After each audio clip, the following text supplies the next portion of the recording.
which is basically two horrible Republicans that are all gone now, out of office, and Democrats, all Democrats. They destroyed and deleted all of the information they found because they found out we were right. We were right. And they deleted and destroyed all of the information. They should go to jail for that. If a Republican did that, they'd go to jail. Thank you, President Trump. President Biden, I want to give you a minute. The only person on this stage is a convicted felon is the man I'm looking at right now. And the fact of the matter is, what he's telling you is simply not true. The fact is that there was no effort on his part to stop what was going on up in Capitol Hill. And all those people, every one of those who were convicted, deserves to be convicted.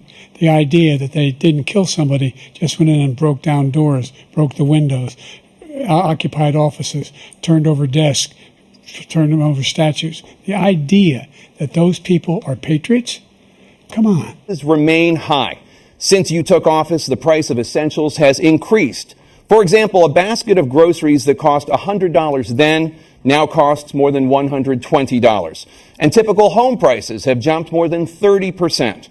What do you say to voters who feel they are worse off under your presidency than they were under President Trump? We got to take a look at what I was left when I became president and what Mr. Trump left me.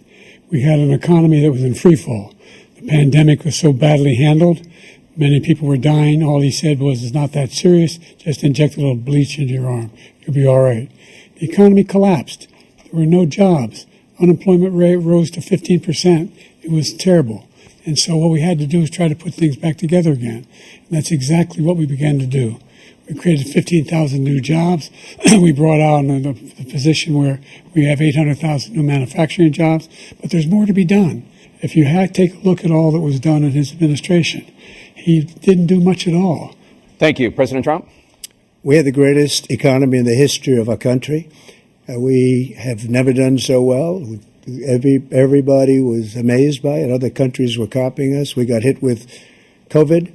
And when we did, we spent the money necessary so we wouldn't end up in a Great Depression, the likes of which we had in 1929. By the time we finished, so we did a great job. We got a lot of credit for the economy, a lot of credit for the military, and no wars, and so many other things. Everything was rocking good. But the thing we never got the credit for, and we should have, is getting us out of that COVID mess.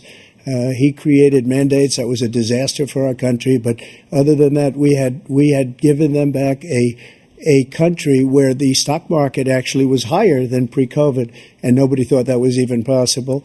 The only jobs he created are for illegal immigrants and bounce-back jobs, a bounce-back from the COVID. He has not done a good job. He's done a poor job, and inflation's killing our country. It is absolutely killing us. Thank you. President Biden? Well, look, the greatest economy in the world, he's the only one who thinks that, I think. I don't know anybody else who thinks he had the greatest economy in the world.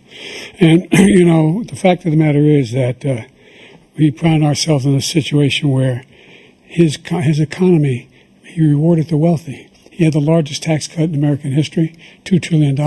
He raised a deficit larger than any president has in any one term. He's the only president other than Herbert Hoover who's lost more jobs than he had when he began, since Herbert Hoover.